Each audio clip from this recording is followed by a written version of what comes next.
본문 말씀은 거짓 선지자들과 거짓 선생들이 등장하고 또 이들을 조심하라는 사도 베드로의 권면의 말씀입니다. 저는 오늘 설교의 제목을 그 21절 말씀에 보니까 이 거룩한 명령을 저버리는 것이라는 말씀이 있습니다.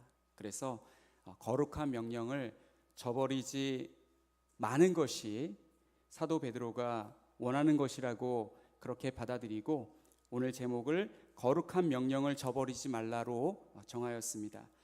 본문 21절 말씀에 거룩한 명령은 무엇일까요? 저는 오늘 본문 말씀을 설교하기 위해 그리고 거룩한 명령이 무엇인지 알기 위해 홈페이지에 들어가서 제가 오늘 설교할 본문 앞부분에 설교하신 분들의 설교를 들어보았습니다. 지지난주 수요일에 여명필 목사님은 1장 4절 말씀에서 정욕 때문에 세상에서 썩어질 것을 피하여 신성한 성품에 참여하는 자가 되어야 한다고 하면서 믿음의 덕의 지식을, 지식의 절제를, 절제의 인내를, 인내의 경건을, 경건의 형제 우애를, 형제 우애의 사랑을 더하라는 말씀을 전하였습니다. 이것이 거룩한 명령입니다. 그리고 지난주에 최재택 강도사님은 항상 생각해야 할 것들이라는 제목으로 3대지 설교를 하였는데, 이 생각해야 할 것들이란 잊지 말고 꼭 기억해야 한다는 베드로 사도의 독특한 표현이었습니다. 항상 생각해야 할 것들, 좀 약한 것 같은데 매우 엄중한 사도 베드로의 권면이었습니다. 그 세 가지는 첫 번째가 거룩이고, 두 번째가 그리스도고, 세 번째가 하나님의 말씀입니다. 따라서 이 신성한 성품 8가지, 이 믿음의 덕을부터 시작해서 이 사랑으로 마치는 8가지와 그리고 항상 생각해야 할 것 3가지가 거룩한 명령이라고 할 수 있습니다.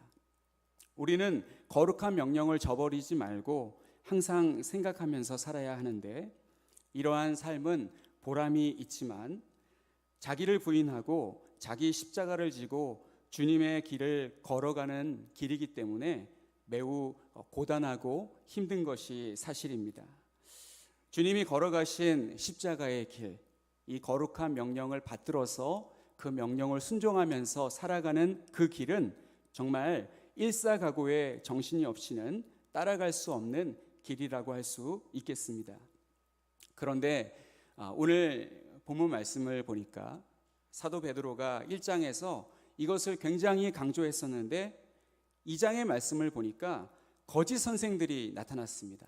마치 구약에서 거짓 선지자들이 나타났던 것처럼 사도 베드로 시대에 거짓 선생들이 나타났습니다. 그들이 주장하는 내용이 무엇이냐면, 거룩한 명령을 저버려도, 즉 육신이 원하는 대로 죄짓고 살아도 구원을 얻는데 아무 문제가 없다고 주장하는 가르침을 가르치는 선생들이 나타나는 것입니다. 그리고 오늘 본문 말씀은 거짓 선생들의 유혹에 절대로 넘어가지 말라는 사도 베드로의 강력한 권면입니다. 우리가 같이 2장의 말씀을 좀 길지만 22절까지 읽어보았는데, 그 말씀의 그 세기가 얼마나 강한지 읽으시면서 느끼셨을 것입니다.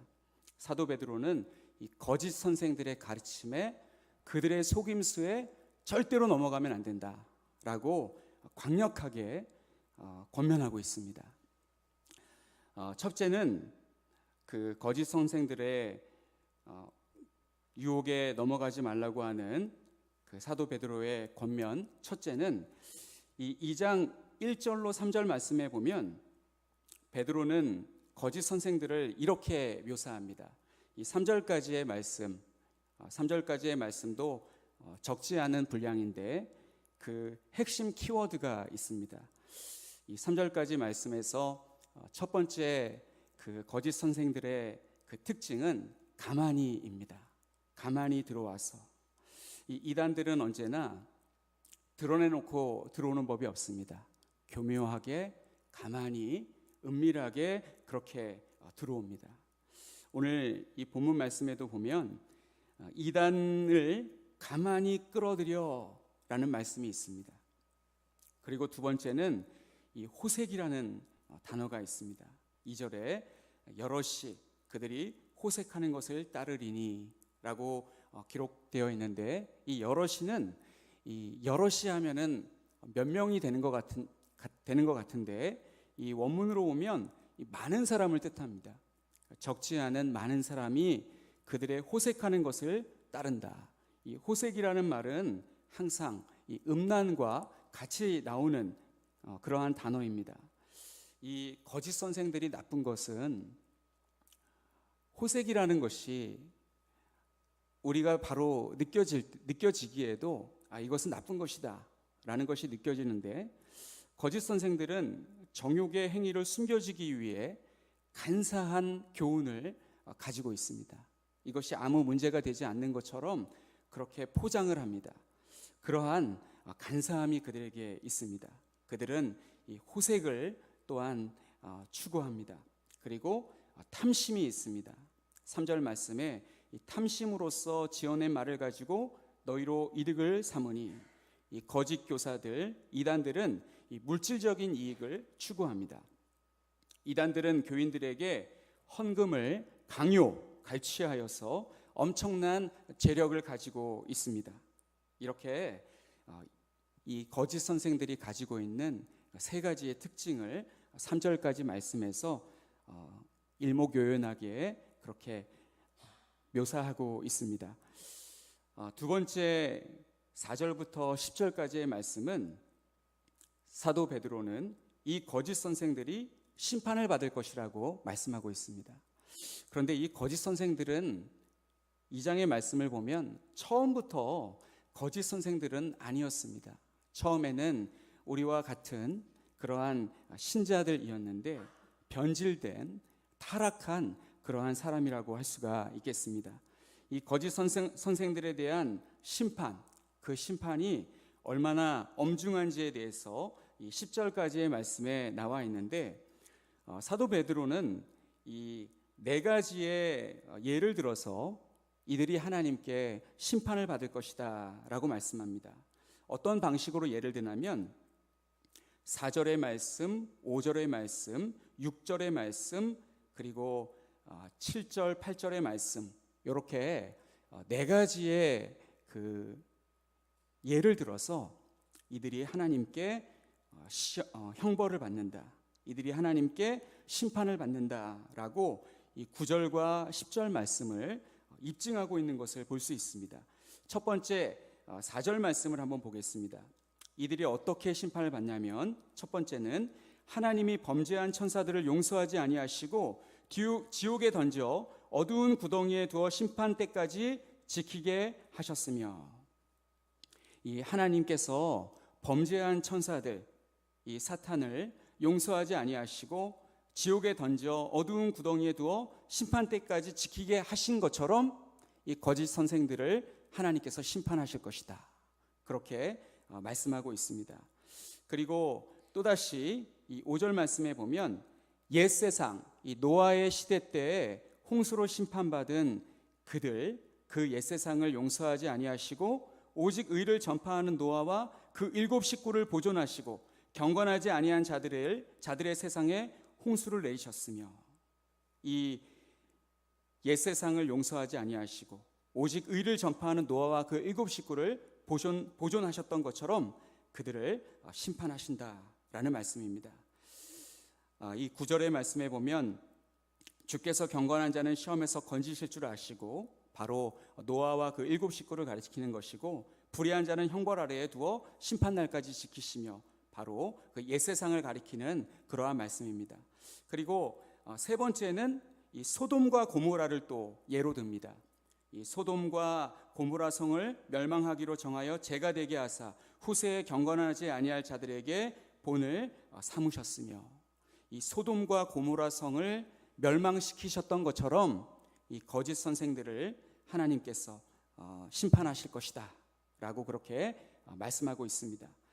그리고 마지막으로 네 번째는 하나님이 소돔에 있는 무법한 자들의 행실로 인해 고통당하는, 심지어 심령이 상한 의로운 롯을 건지셨다면, 그 말씀을 하고 계시고, 그리고 이 10절 9절 말씀에 보니까 주께서 경건한 자는 시험에서 건지실 줄 아시고 라고 말씀합니다. 이와 같이 하나님께서는 심판받을 자를, 죄 지은 자를 심판하시고, 그리고 그 가운데 의로운 자는 건지신다라고 말씀하고 있습니다. 이 소돔과 고모라 성에서 구원을 받은 사람은 롯 한 사람이었습니다. 물론 그 딸들도 같이 구원을 받았는데 이 롯의 식구만 구원을 받았습니다. 창세기 19장에 보면 이 롯의 행위가 잘 기록이 되어 있는데, 이 창세기의 말씀을 우리가 보면 롯이라는 사람에 대해서 쉽게 부정적인 평가를 내리기가 쉽습니다. 아브라함이 땅을 선택할 수 있는 권한을 롯에게 주었을 때 롯은 이 겉모습만 보고 죄악이 간영한 소돔과 고모라 땅을 선택하였습니다. 그리고 소돔과 고모라가 멸망할 때 롯의 모습이 어떠하였습니까? 롯은 겨우 자기 생명만 건진 초라한 모습 그 자체였습니다. 이렇게 초라하게 불 가운데 구원받은 롯을 의인이라고 할 수 있을까? 그런데 오늘 본문 말씀 7, 8절은 롯을 의롭다고 인정합니다. 우리가 이 베드로 후서의 말씀이 영감된 하나님의 말씀으로 받을진데 롯을 의로운 사람이라고 믿을 수가 있습니다. 이 창세기의 말씀에서도 마땅히 그렇게 말씀하고 있는 것인데, 우리가 그 말씀을 볼 때 자기의 생각을 가지고 읽기 때문에 롯을 참으로 믿음이 없는 사람, 그리고 소돔과 고모라를 선택하고 그 가운데서 살았던 그런 실패한 인생으로 보기가 쉬운데, 오늘 베드로후서 2장의 말씀을 보니까 하나님께서는 롯을 의로운 사람이라고 그렇게 인정하고 있는 것을 볼 수 있습니다. 우리는 이 말씀을 보면서 하나님의 심판 기준은 사람보다 훨씬 더 정확하고 공정하다는 것을 깨닫게 됩니다. 한 사람을 놓고 많은 사람이 손가락질하고 정죄한다고 해서 하나님도 그러실 것이라고 생각하지 마시기 바랍니다. 하나님께서는 소돔과 고모라를 심판하실 때 의인 10명이 없어서 그 땅을 불유황으로 다 멸하실 때에 그 가운데 롯을 의롭게 보셨습니다. 9절의 말씀을 계속해서 보면 베드로 후서를 읽는 독자들은 하나님은 진실로 경건한 자는 시험에서 건지실 줄 아십니다. 베드로 후서를 읽는 독자들은 이 말씀을 읽고 거짓 선생의 시험에서 건지실 줄 믿었을 것입니다. 거짓 선생이 가만히 교회에 들어와서 많은 사람을 유혹하고 미혹한다 할지라도 하나님께서는 경건한 사람들, 그들의 유혹을 뿌리치고 그들과 상종하지 않는 경건한 자들을 건지실 줄로 믿었습니다. 그리고 하나님은 또한 분명히 불의한 자는 형벌 아래에 두어 심판한 날까지 지키실 것을 확신했습니다. 이 거짓 선생들은 반드시 하나님께서 심판하신다라는 것을 믿었습니다. 10절 말씀에 보니까 이들이 어떤 사람인지에 대해서 구체적으로 설명하고 있습니다. 특별히 육체를 따라 더러운 정욕 가운데 행하며 주관하는 일을 멸시하는 자들에게는 형벌할 줄 아시느니라. 여기서 이 주관하는 이는 바로 하나님을 가리킵니다. 이 특별히 육체를 따라 더러운 정욕 가운데서 행하며, 여기서 한번 쉬고, 그리고 주관하는 일을 멸시하는 자들이라고 그렇게 읽어야겠습니다. 이 주관하는 이는 바로 하나님의 주대심을 주장하는 자이심을 가리키는 말씀입니다. 이를 멸시하는 자들에게는 형벌할 줄 아시느니라.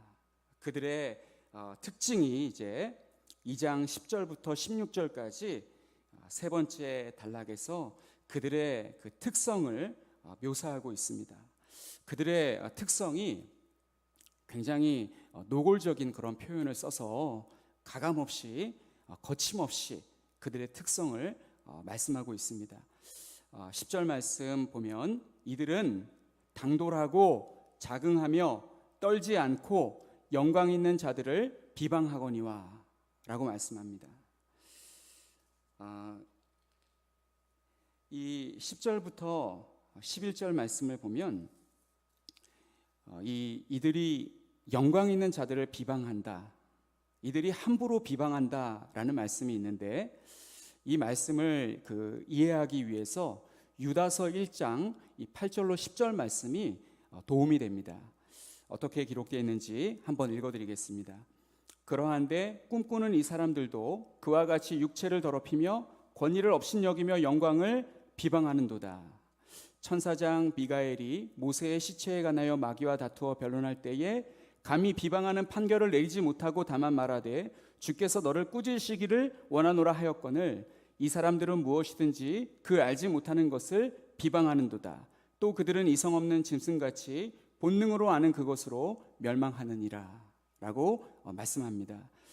이들은 함부로 비방하는 그러한 자들이다 라고 오늘 12절까지 말씀을 보면 나와 있습니다. 그런데 그 11절 말씀에 더 큰 힘과 능력을 가진 천사들도 주 앞에서 그들을 거슬러 비방하는 고발을 하지 않는데 이들은 함부로 아무것도 알지 못하면서 비방하는 자들이다 라고 그들의 죄악을 지적하고 있습니다. 이 사람들은 천사장 미가엘도 함부로 비방하는 판결을 내리지 못하는데 거짓 선생들은 잘 알지도 못하면서 영광 있는 자들, 하나님과 그리스도와 및 하나님의 영화로운 일을 맡은 천사들과 진실한 신자를 비방한다고 말씀합니다. 또한 이들은 12절과 13절 말씀에서 이성 없는 짐승처럼 행동한다고 말씀합니다. 짐승이 어떠한 특성을 가지고 있습니까? 짐승들은 이성도 진리도 따르지 않고 본능을 따르면서 살아갑니다. 그러나 그들은 너희와 함께 연회할 정도로 그리스도인 행세를 하면서 이와 같이 행동한다고 합니다. 이 연회한다라는 이 13절 이 하반절의 말씀, 같이 이 연회한다라는 것은 어떤 파티를 벌이고 식사한다라는 것인데 이것을 성만찬으로 보기도 합니다. 그래서 이 신자들과 같이 성만찬을 하기도 하는데 그들은 그 자리에 이 속임수로 참석을 하여서 그 자리에서 주의 떡과 잔을 나눌 때 이 범죄함으로 믿음 없이 그렇게 참여하여서 범죄하고 있다는 것을 우리에게 보여주고 있습니다. 그리고 14절 말씀에 보면 음심이 가득한 눈을 가지고 범죄하기를 그치지 아니한다라고 말씀합니다. 이 음심이 가득한 눈을 가졌다. 항상 이성을 대할 때에 음란한 마음을 가지고 이성을 대하는 것입니다. 왜 이러한 현상이 나타나냐면 항상 이러한 생각으로 가득 차 있기 때문에 그러합니다. 예를 들면 오늘날 청소년들이나 또한 이 음란물에 중독되어 있는 그런 사람들이 있습니다. 그런 사람들은 맨날 그것만 보면 나중에는 이 현실 세계에서 일상생활에서 문제가 발생할 수 있습니다. 사람을 대할 때에 음심이 가득한 눈을 가지고 사람을 대하게 됩니다. 이와 같이 이 거짓 선생들은 성적으로 타락하였기 때문에 음심이 가득한 눈을 가지고 범죄하기를 그치지 아니하고 굳세지 못한 영혼들을 유혹하며 이 탐욕에 연단된 마음을 가진 자들이다. 저주의 자식이라고까지 사도 베드로는 그들에 대해서 하나님의 저주에 대해서 저주에 직면할 것이라고 선포하고 있습니다. 이 15절과 16절의 말씀을 보면 그들은 이 발람의 길을 따르는 자들이다라고 표현을 합니다. 이 발람은 이 민수기에 나오는 이 구약 성경 민수기에 나오는 선지자입니다. 우리가 이 발람을 어떠한 인물로 기억하고 있습니까? 발람은 이 탐욕을 위해서, 이 돈을 벌기 위해서 이방 사람들과 손잡고 이스라엘 백성을 저주한 그러한 선지자였습니다. 하나님께서 몇 차례씩이나 그것을 허락하지 않자 발락의 그 요구를 계속해서 받아들여서 결국은 우상의 제단을 마련하고 또 이스라엘 백성들로 하여금 거기에 절하게 함으로써 이방 여인들과 음란한 그러한 관계를 갖게 함으로써 이 신전 창기들과 그러한 관계를 갖게 함으로써 무려 이스라엘 백성 2만 4천 명을 죽게 만든 그러한 자였습니다. 이 발람의 특징은 이 돈 때문에, 이 물질 때문에 하나님께서 그 주신 말씀을, 하나님께서 금하신 명령을 거역하고 이와 같은 죄를 지었습니다. 발람은 영적인 통찰력이 있는 인물이었습니다. 그렇지만 그는 이 탐욕의 눈이 멀어 나귀가 사람의 소리를 내며 제지하는 것도 알아듣지 못했습니다. 결국 발람은 여호수아 13장 22절 말씀에 보면 이스라엘 백성이 시온의 군주를 죽일 때 함께 죽임을 당하고 말았습니다. 이제 마지막으로 네 번째입니다. 2장 17절부터 22절까지의 말씀을 보면 이 거짓 선지자들의 영향에 대해서 말씀하고 있습니다. 이 2장 17절부터 22절까지의 말씀은 유다서에 있는 말씀과 매우 유사한 그러한 말씀이 나오고 있습니다. 자연에 묘사하고 있는데 이 17절 말씀에 보면 그들은 이 물 없는 샘이다. 이 물이 없는 샘. 이 사막의 오아시스는 귀하지만 물 없는 오아시스는 물을 기대했던 사람을 더욱더 절망하게 만듭니다. 그리고 바람에 밀려가는 안개, 그들은 가는 곳마다 혼란의 씨를 뿌립니다. 그리고 어떤 가치도 없습니다. 그들에게는 악한 천사들이나 불의한 자들과 마찬가지로 깜깜한 어둠이 예비되어 있습니다. 그리고 이 18절 말씀에 보면 그들이 허탄한 자랑의 말을 토하며 그릇되게 행하는 사람들에게서 겨우 피한 자들을 음란으로서 육체의 정욕 중에서 유혹하는도다. 겨우 피한 사람들이 있는데 그들조차도 음란으로서 육체의 정욕 중에서 유혹하는 그러한 자들이라고 말씀하고 있습니다. 이 19절 말씀을 보면 거짓 선생들은 자유를 가장하여 활동하지만 실제로는 다른 사람들을 자기들처럼 멸망의 종이 되도록 유혹합니다. 19절 말씀에 보니까 그들에게 자유를 준다 하여도 자신들은 멸망의 종들이지 누구든지 진 자는 이긴 자의 종이 됨이라. 이 진 자는 이긴 자의 종이 된다라는 말씀을 하고 있습니다. 그리고 20절 말씀부터 만일이라고 시작을 하고 이 만일이라는 말씀은 일어나지는 않았지만 일어났다고 가정하는 것입니다.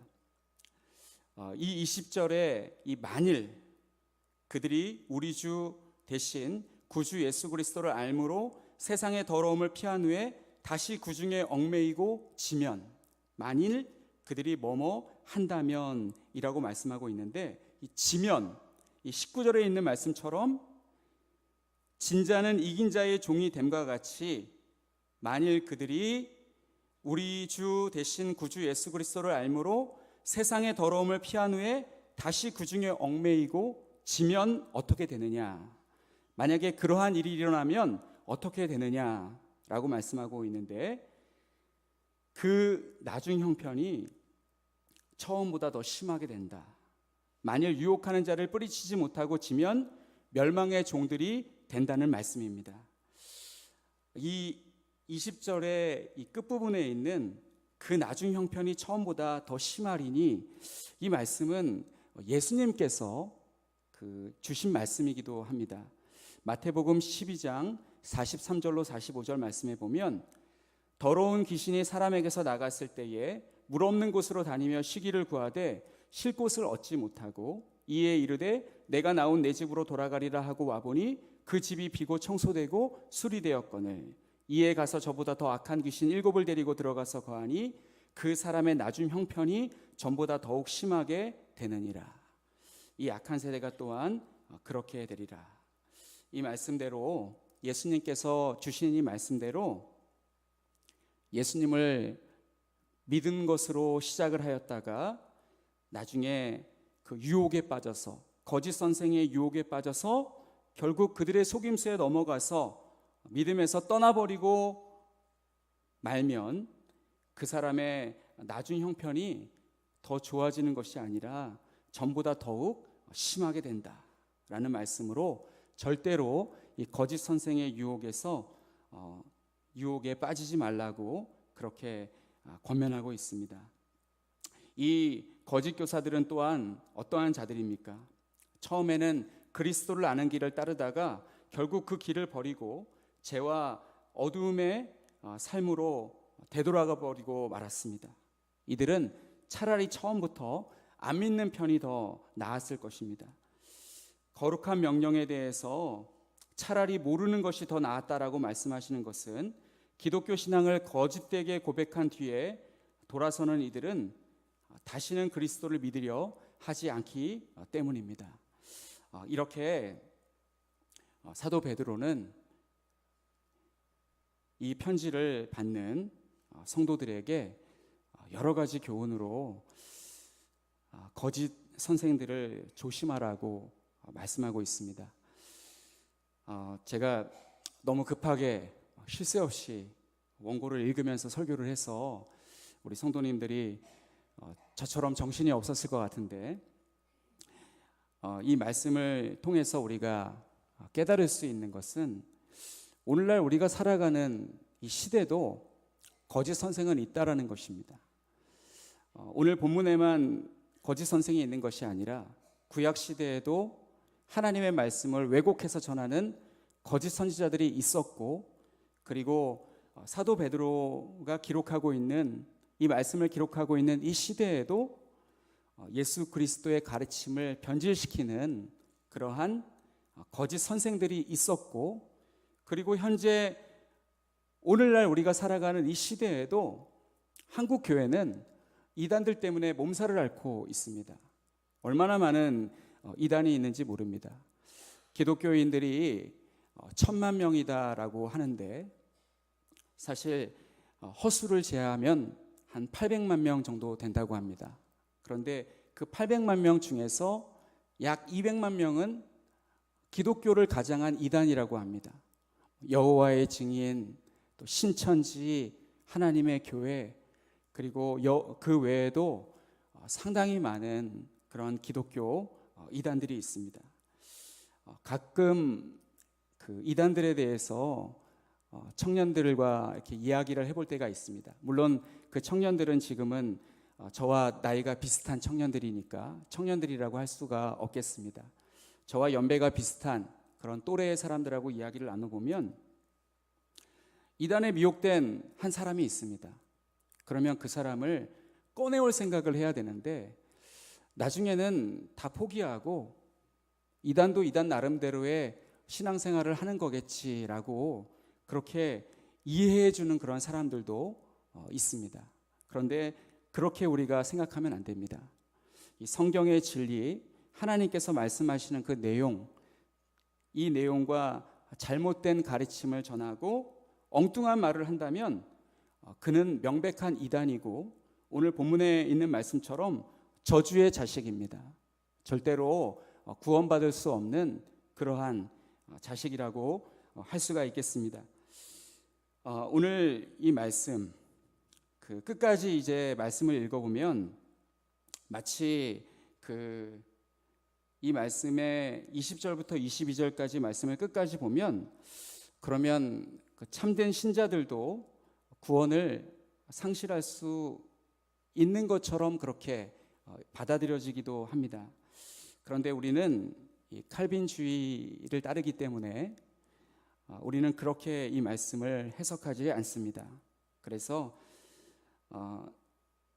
거짓 선생에게 속아 넘어가서 믿음을 떠난 사람, 그 사람은 애초부터 그리스도께 속한 적이 없는 그러한 자들이라고 우리가 보아야 합니다.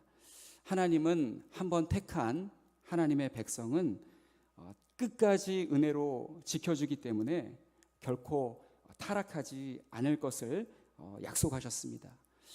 이 본문 말씀 외에도 요한복음 10장의 말씀, 로마서 8장의 말씀, 빌립보서 1장 6절의 말씀, 그 말씀 등이 하나님께서 한번 선택한 자, 하나님께서 사랑하는 자, 그 사람은 절대로 하나님께서 빼앗기지 않는다라고 말씀하고 있습니다. 그렇다면 이 말씀, 만일이라고 시작하는 그 말씀은 우리가 어떻게 받아들여야 하느냐? 이 말씀은 경고의 말씀으로 신자들에게 주시는 말씀입니다. 절대로 그렇게 해서는 안 된다라고 사도 베드로가 강력하게 권면하고 있는 말씀입니다. 참된 신자들은 성령의 도우심을 힘입어 거짓 선생의 유혹을 물리칠 것입니다. 그리고 믿음으로 승리하게 될 것입니다. 그러나 이 거짓 선생들의 유혹에 자신을 내어주는 자는 자신을 유혹한 선생의 이름과 같이 거짓 신자입니다. 우리가 거짓 신자가 아니라는 것을 보여줄 수 있는 방법은 딱 한 가지밖에 없습니다. 나는 거짓 신자가 아니라 참 신자야. 나는 거짓 선생에게 그의 속임수에 넘어가지 않는 참 신자야. 그렇게 자신을 보여줄 수 있는 방법은 한 가지밖에 없습니다. 그것이 무슨 방법입니까? 바로 이들의 속임수와 유혹에 넘어가지 않는 것입니다. 넘어가지 않는 사람은 참 신자고, 넘어가서 음란과 방탕과 죄악 가운데 살면서도 그게 좋아서 헤어나오지 못하는 그러한 사람은 거짓 신자라고 할 수 있습니다. 마치 개가 그 토하였던 곳에 돌아가고 돼지가 씻었다가 더러운 구덩이에 도로 누웠다 하는 그 속담의 말씀처럼 그것이 바로 그 사람의 인격임을 보여주는 그 말씀처럼 되고 마는 것입니다. 베드로후서 2장은 거짓 선생, 이단을 경계하고 조심하라고 말씀하고 있습니다. 한마디로 이들은 마귀와 한편이라고 할 수 있습니다. 그러나 거짓 선생들과 이단들은 자기들이 마귀에게 미혹되지 않았다고 생각합니다. 오늘 본문에 나와 있는 거짓 선생들은 자기들이 마귀에게 미혹되지 않았다고 그렇게 주장합니다. 그렇기 때문에 마귀를 경계할 필요도 없고 두려워하지도 않습니다. 성도들은 마귀 혹은 마귀가 주는 부정적인 생각을 물리치기 위해서 말씀을 마음에 새기기도 하고 찬송가를 힘차게 불러서 마귀를 쫓아내려고 합니다. 그러나 거짓 선생들은 자기들이 마귀와 상관없다고 굳게 믿고 엉뚱한 소리를 하고 다니는 자들이기 때문에 구제할 방법이 없는 자들입니다. 우리는 이들에게 미혹되지 않기 위해서 어떻게 해야 하냐면 이들과 교제하지 말아야 합니다. 그리고 그들의 이야기를 들으려고 해서도 안 됩니다. 그리고 가장 중요한 것은 이들을 불쌍히 여겨서도 안 됩니다. 물론 굉장히 불쌍합니다. 거짓 선생에게 미혹되어서 죄악 가운데 살고 있고 또 앞으로 그들에게 닥칠 일은 하나님의 심판밖에 없으니 너무나 안타깝고 불쌍합니다. 그러나 우리는 단호하게 그들을 불쌍히 여겨서도 안 됩니다. 한두 번 권면할 수 있겠지만 지나치게 관계를 맺으려고 해서는 안 됩니다. 공부에는 왕도가 없다라는 말이 있습니다. 이 말은 지식을 습득하려면 책상머리에 앉아서 열심히 공부해야 한다는 뜻입니다. 그리스도의 제자가 되는 것도 마찬가지입니다. 세상에서 취할 수 있는 정욕과 쾌락을 즐기면서 그리스도의 제자가 될 수 없습니다. 거룩한 명령인 8가지 신적인 성품과 항상 생각해야 할 3가지 거룩, 그리스도, 하나님의 말씀을 마음에 새기시고 거룩한 명령에 순종하며 살아가시는 우리 모두가 되시기를 간절히 바랍니다.